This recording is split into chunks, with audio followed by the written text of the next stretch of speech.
Neela J in the chat points out, love Lena. It's good to see darker skinned characters in these types of shows that are period pieces. Because, yeah, they're just not as represented. Was that ever a thought ahead of time in terms of diversifying the cast or finding the right actors or the historical accuracy? It's interesting. I've always had a bit of a set to with the television industry back in the UK about this, which is the best Henry V I've ever seen on stage was played by a wonderful actor called Adrian Lester, who is soon to be seen in Star's show The Rook, coming soon on Star. Oh, I just saw the preview of that. It looks really good. It looks very cool. Henry V was obviously not a person of colour. Adrian knocks it out of the park. I would love to see slightly more colour blindness in the way we cast TV shows. Yeah. Because I really don't think you're going to care. If the acting is good, the character's interesting, you should get lost in it. However, in this particular show, what we had an opportunity to do was actually make it more historically correct.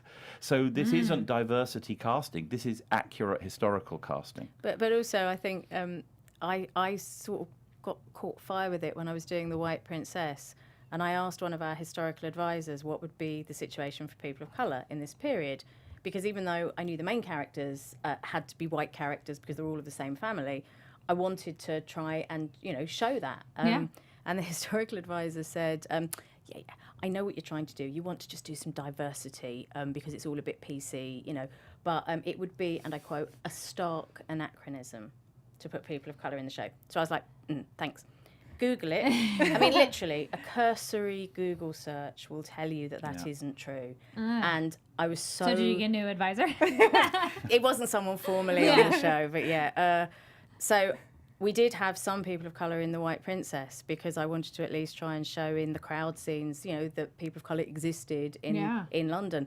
But of course, when Matthew and I started looking at Catherine's story and the possibility of having lead characters and actually for the first time giving those people their place back in history, it was genuinely for us the most exciting thing about the show. Well, actually, the chap who plays John, who was came over with Catherine's entourage, yes, and you'll see him standing in the archery scene when when Rosa first went to say to Stafford, "I'm pregnant." Oh, you remember that? And he tells them where everyone's gone, and he gives some information.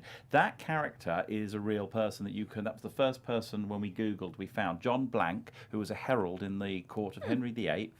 And he's in a tapestry. He's in a tapestry. You can see him. You can actually see him. And there are records of how much money he was paid by Henry VII and Henry VIII as well. Yay for documents. Hey AfterBuzzers, if you like this clip, be sure to check out the link in the description below to view the whole episode. Also, we'd appreciate it if you'd like this video and comment your thoughts. Remember, no matter what TV show you're a fan of, we have an after show for you. All you need to do is search AfterBuzz TV followed by the name of your favorite TV show.